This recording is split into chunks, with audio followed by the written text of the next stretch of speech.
Hey guys, just wanted to say that if you're watching this on YouTube and you see all the pictures that I put along with the episode, I just wanted to explain the sequence of the photos because the photos that I'm sharing are like from when I first found out I was pregnant to when my boyfriend deployed, and then you can start to see that he's no longer in photos and that I'm pretty much by myself. But I just kind of wanted to show the timeline of that.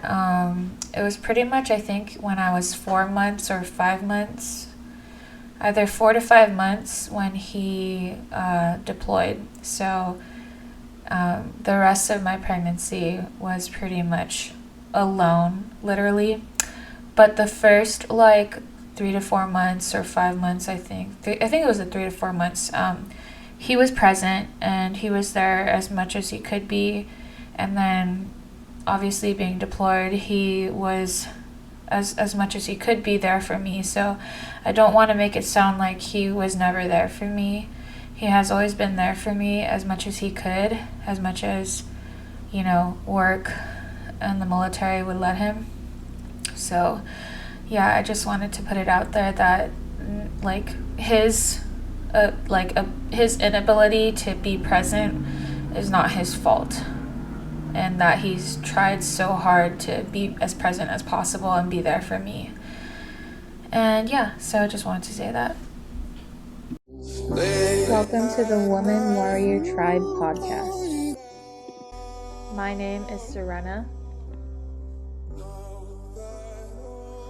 I'm a native of Guam, a jiu-jitsu purple belt, and a U.S. Marine, and a mother. I'm here to share with you beauty, strength, healing, and adventure.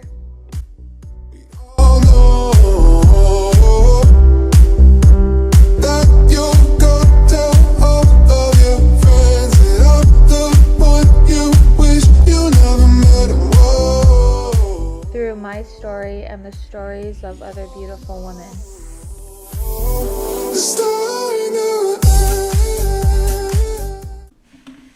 Hey guys, so this episode today is just gonna go over basically what I'm up to this week and what I'm going to be up to in the next month or so, and then some lessons I learned throughout my pregnancy. I shared these feelings and these thoughts on my Instagram platform at Woman Warrior Tribe. So if you want to support this little community, or just be a part of it, I don't even have a way to support it. Actually, your support would just be to go and follow and as of right now, and support the people I interview, that I will continue to interview on this platform. But I'm taking a hiatus essentially from interviewing because I will be giving birth very, very soon, literally this week, if everything goes to plan with my induction. And after that, obviously, I'll have my little baby boy, and I'll be focusing on being a mother I'm a first-time mother. And yeah, I'll just be focusing on that. And hopefully I'll get around to making another podcast in episode 3.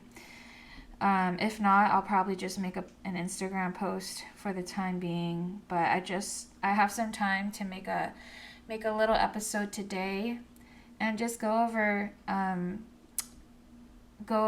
what's going on, and especially the lessons I've learned throughout my pregnancy.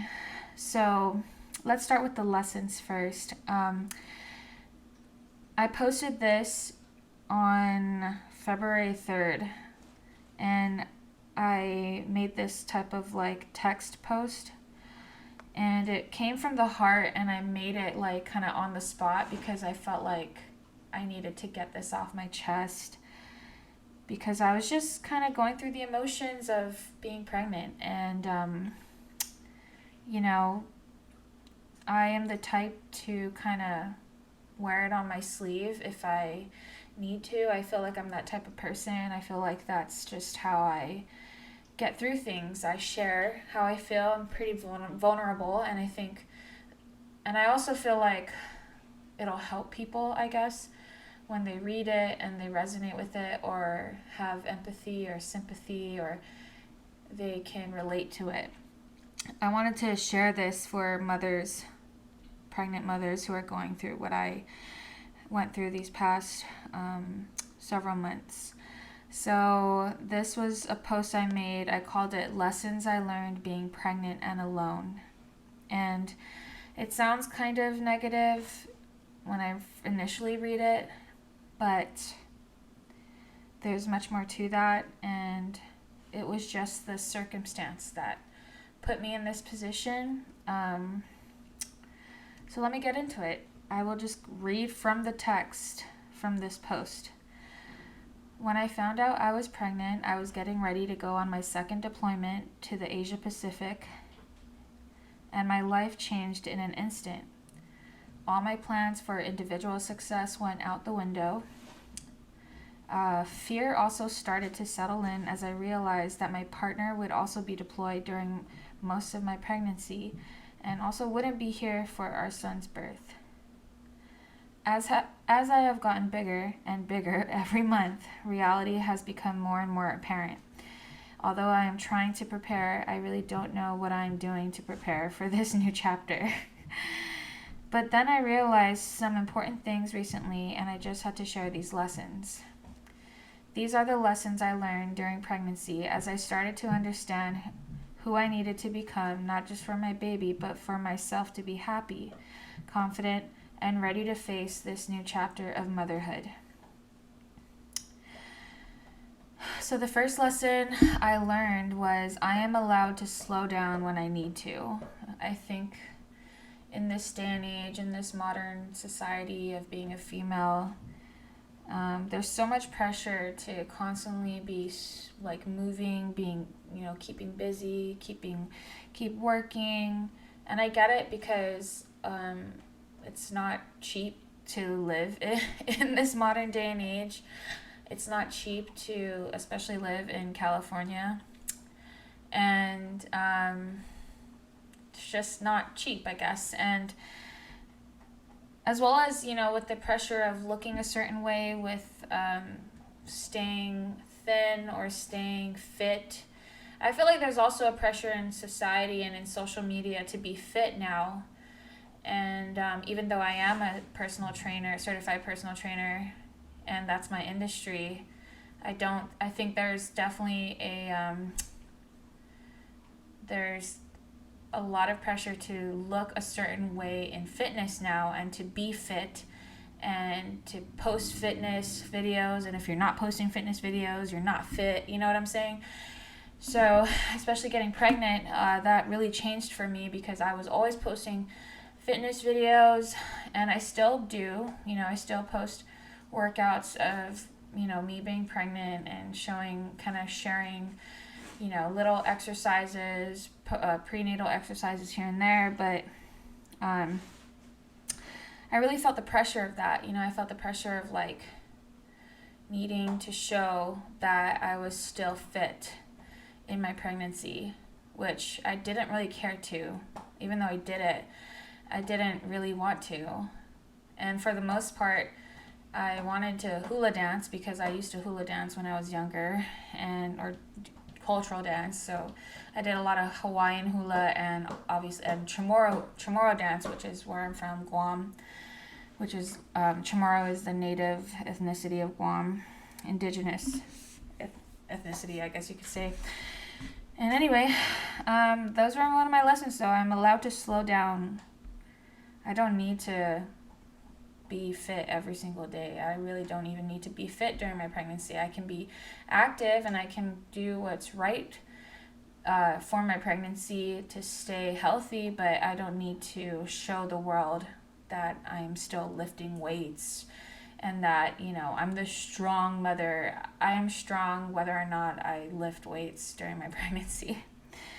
The second lesson I learned being pregnant and alone was that I am allowed to choose a career that makes me happy even while I am pregnant. So I guess my point for this was that a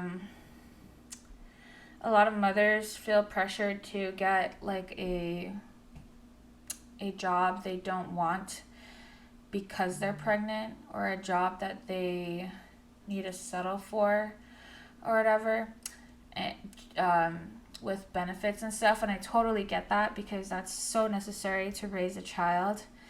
And especially in California, like myself, I feel a lot of pressure. I work in the fitness industry, and I feel so much pressure. I'm in the military, but I'm getting out in August, and I feel so much pressure of wanting to just get a job that I did similarly to the Marine Corps. But I do not want to do the same job that outside of the Marine Corps that I have been doing in the Marine Corps. I do not want to have the same, like, MOS, I guess, as a civilian. That's just my feeling. I don't want to put my baby in daycare and spend thousands of dollars on daycare. I want to be, as much as possible, a stay-at-home mom. I want to do online personal training, and if possible, like, if I could get a personal training job at a gym that has childcare, I'll probably do that for the time being. But I do not want to do anything if it doesn't involve fitness or martial arts, or toward that path of being self-employed or being a business owner in martial arts and fitness. That's just not that's my goal. That's my industry, that's my career, that's my passion, but it's also what makes me happy and what I should be getting paid to do, because I invested money to get certified, and I'm also getting my bachelor's in exercise science. So I'm better get paid for this.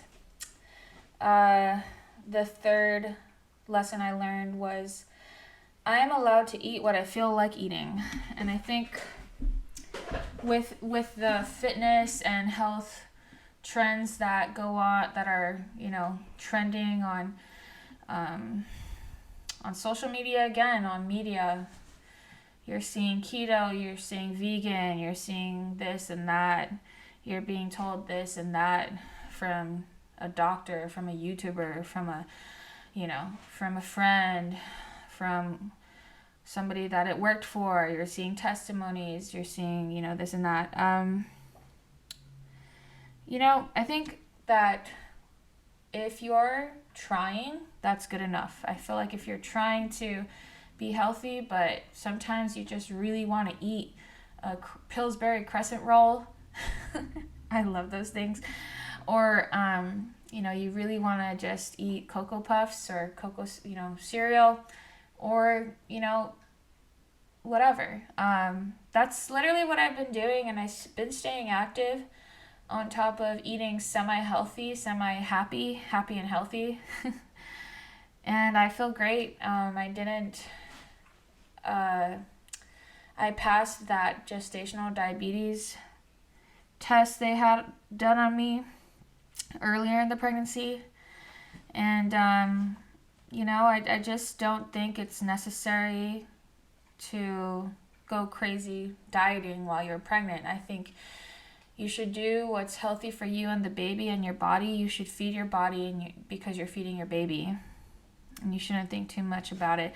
Now, I believe that, because I'm a personal trainer, and I'm also certified nutrition coach now with ISSA, you definitely should be aware of when you're intaking foods. You should be aware of how your body responds to that food. If you don't respond well, you probably shouldn't eat it. And it's really up to you to listen to those cues. And you should also just eat in moderation and not overindulge on the bad things. Obviously, if you eat too much of anything, if you do too much of anything, it's unhealthy. So just keep that in mind. The fourth lesson I learned is I am allowed to ask for help. Now, this was like the pretty much the issue, I guess, with being pregnant and alone, or like the most highlighted part of my pregnancy, the most alone part of my pregnancy, was that initially especially because it's, when in the beginning, in the first or second trimester, you're still growing, so it's like you're kind of not struggling, but you don't even realize that maybe you really do need help, and that you can ask for help. And especially with this COVID thing still being a thing in 2022, it's easy to feel alone. I ended up actually catching COVID back in January, and it hit me pretty hard. And I had some good friends. Well, I had my neighbor, who pretty much really helped me a lot, or was there for me. Maybe not a lot, but just was there for me when I really needed help, or I really needed, medicine or whatever. But yeah, I'm blessed for that. And I think too, just throughout the pregnancy, I think God provided friends for me to be there for me, and that I had to realize that God provided these friends for me, and I should really reach out to them and not take advantage of them, or yes, take advantage of them, but like to take advantage of the fact that God loves me and that He provides, and be grateful for the people that He's brought into my life. So, with that being said, my fifth lesson was I'm allowed to cry during my pregnancy. And I think a lot of women understand this already, that, that they're gonna cry and that they're gonna be hormonal. But I think it's like, for me, I didn't really know when it was appropriate to cry, I guess. And like, I was thinking like maybe I'm making a big deal or whatever, but no, it's totally okay to cry, and you probably should cry a lot more, because crying is a great way to release emotion. At least that's what I feel like. I'm definitely a crier, but crying during my pregnancy helped me release a lot of emotions that I was balling up inside. The sixth lesson I learned from being pregnant and alone was I'm allowed to accept gifts from others and not pay them back. And I have this tendency, and I think it's like an islander tendency. I don't know, because I'm from Guam. I don't know if I said that earlier or not. But, and I think overall, you just always feel like if someone gives you a gift, you have to give back. You have to repay them when they're clearly telling you, don't repay me back, you don't need to pay me back, and yet you feel the pressure of, I need to pay this person back, but you really don't. And they're there for you, and I think the biggest paying someone back, or the biggest form of doing that, is being their friend and being there for them when they need you. Granted, it's not always going to look the same. You might have to show up for them in ways that is different from being pregnant. So if your friend is going through something, or, had a breakup or whatever, offer them some words of advice, and maybe that's all they really wanted from you, was for you to listen, or for you to give advice. And, you don't really need to get them something that's in the same exact quantity or same exact cost of the gift that they gave you. But yeah, that's what the sixth thing I learned. The seventh thing I learned is I'm allowed to put on makeup and dress sexy even during pregnancy. I think a lot of women, who if you don't want to dress sexy or put on makeup during pregnancy, that is completely fine too. I just felt like I wanted to do that. I just wanted to dress sexier, or dress more sexy pregnant mom, I got dresses from Fashion Nova, and I eventually grew out of them, even though they were stretchy. My belly became too big that I couldn't wear it. I couldn't wear certain dresses that I bought from Fashion Nova, because my belly was so big that it was taking up a lot of fabric, and then the dresses just were getting shorter and shorter, and eventually unwearable with this big belly that I have. But yeah, and then makeup. I really learned how to put on makeup pretty decently throughout my pregnancy. I didn't really care for makeup prior to pregnancy because I was always active. Like I was always working out, doing marine things and then going to jiu-jitsu. And there was just no point on me to put on makeup when I was just going to wipe it off or have to wipe it off. And I didn't like wearing foundation going to jiu-jitsu because I get my foundation on people's gis and it just was kind of rude. So I didn't really wear makeup prior to pregnancy. But now that I was pregnant, I was like, wow, I can actually be girly. And you should be, because it feels nice. You feel prettier and you just feel good about yourself. Not necessarily looking pretty for anybody or any other guy, but just looking good for yourself. The 8th thing I learned was I am allowed to do group fitness even if I'm the only pregnant woman in the class. An example of this was when I started to go to F45 fitness classes on the base, and I guess I just initially felt kind of ashamed because I was showing already, and I just felt like weird, I guess. Even though I'm a personal trainer, I shouldn't feel weird. And I guess I just didn't want to seem a certain way either. Like, I didn't want to seem like I was pushing myself too hard or this and that. I didn't want people to think that I was doing something I wasn't supposed to do, like working out crazy workouts. But I know my body, and I knew that I was capable of doing that class, and I did it for a while until I got COVID. But you're totally,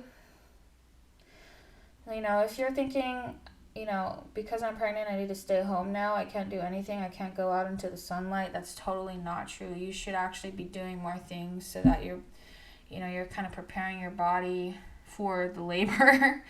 But yeah. The 9th thing I learned was I am allowed to gain weight during pregnancy despite my midwives thinking I gain too much. Sorry, I was knocking things. So yeah, I'm allowed to gain weight during pregnancy despite my midwives thinking I gained too much. There was a midwife that I had that thought that I gained too much weight in the amount of span of 5 or 6 months or so. Personally, because it was a man as well, and he'd been a midwife for 20 plus years, whatever, right?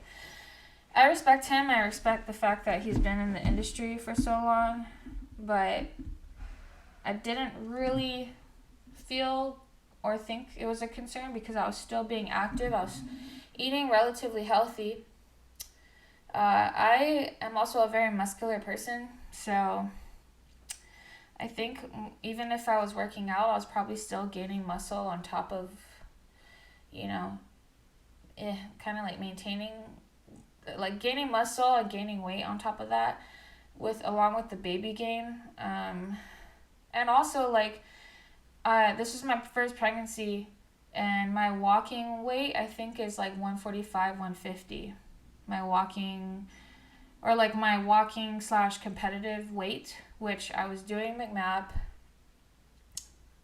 Before I found out I was pregnant, I was doing martial arts, Marine Corps martial arts. I was training for a competition for jiu-jitsu, and I was dieting, and I was still 145 pounds, but I was lean, but my body holds on to muscle. And so getting pregnant, I was getting more hungry. I was dieting prior to pregnancy before the competition. Before I knew I was pregnant. And I think my body just was you need to eat, girl. You need fat. You need to feed this baby. And, knowing that I was a pretty big baby when my mom gave birth to me, I was 9 pounds, 12 ounces. I just kind of felt inside that my baby was going to be a big baby.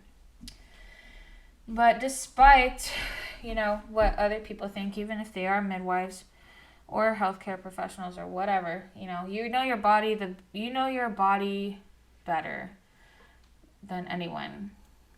And I'm not trying to discredit any medical advice. I'm not a medical professional, I guess. I'm not a clinical professional or what have you. I'm just a personal trainer, nutrition coach. But I have a lot of experience with in fitness, and I just think that you know your body best. So, when this midwife was kind of concerned for me, I was like, I don't think it's that bad. I mean, you look at me, if you looked at me at that time, all you could really see was the belly. I mean, I still looked, for the most part, just the same, kind of fit Serena, I guess you could say. But yeah, I just want to let you guys know that.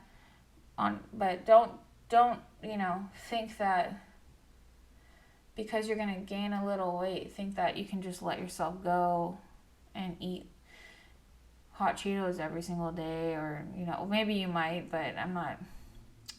I guess what I'm trying to say is, stay active, stay happy, keep the baby happy, but don't overdo it with food, I guess. And the 10th thing I learned was, I am allowed to just be happy with this adventure of pregnancy that I am on with my baby without knowing everything. I think when my experience with being pregnant and talking to different people, it's funny because I feel like married men who've had children and experienced pregnant wives or whatever, experienced having a pregnant wife, it's like they like to give a lot of advice and assume you don't know anything. Like, assume that you haven't watched a million YouTube videos on pregnancy already by that point. But you also don't have to know everything. I feel like the, researching and all that stuff and like watching different YouTube videos on different people's experiences, it's great for knowledge, but it's like, don't get caught up in other people's stories and enjoy your pregnancy. Enjoy the process of your pregnancy. Your pregnancy is very special. Your relationship with your baby in the womb, or fetus, if you want to call it more accurately, or whatever gestational age, whatever politically correct term it is for an individual in the womb, whatever term it is. But enjoy it. Be curious about what's going on with your body. And don't really try to, I guess, overanalyze it too much. And find the beauty in the mystery of it all as well. I mean, if there's something you don't know, but you don't really have to know every single detail. But trust in the process as well, and just enjoy it. Be happy. So yeah, I guess that's everything.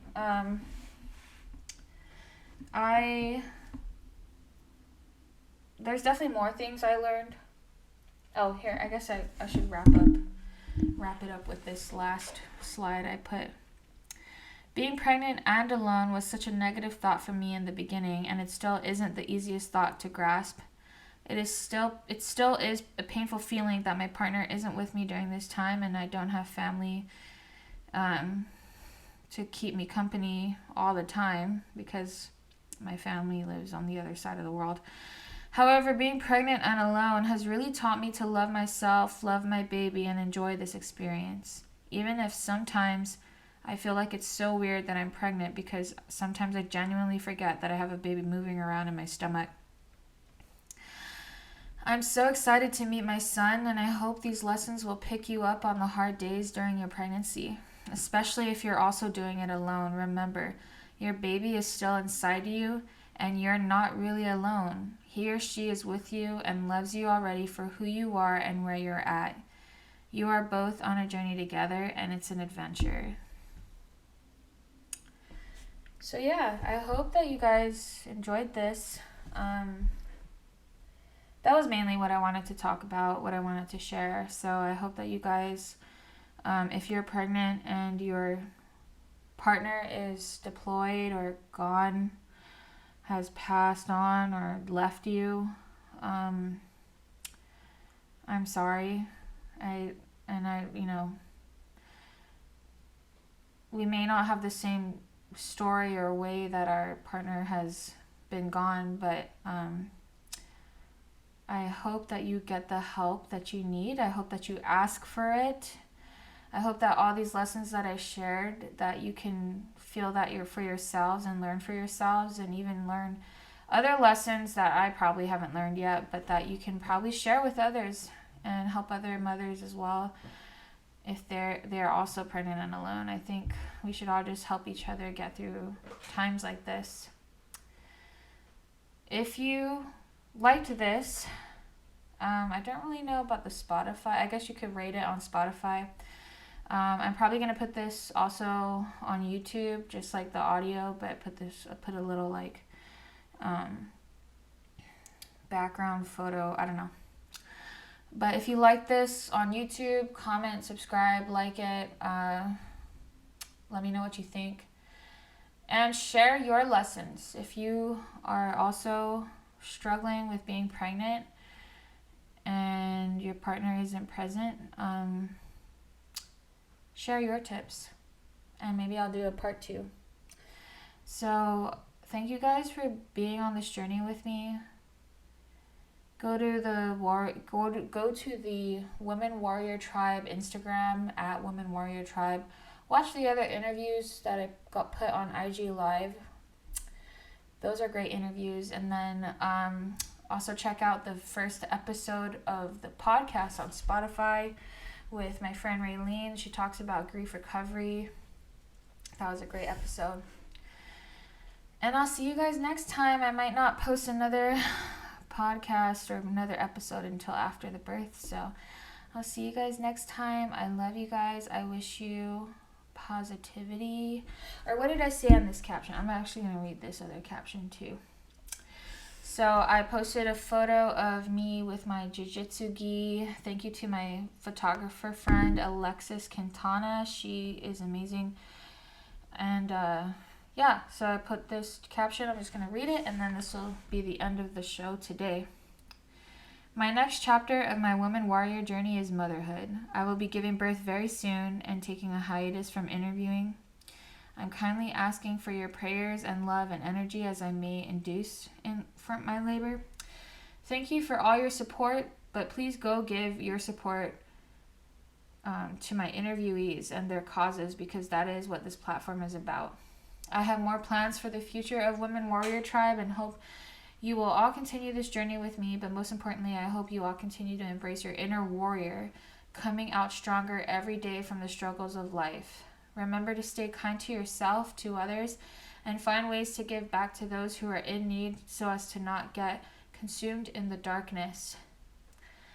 You must live your story. Quoted by Michael Ende, who wrote The Never Ending Story. All right, guys. See you later. Bye.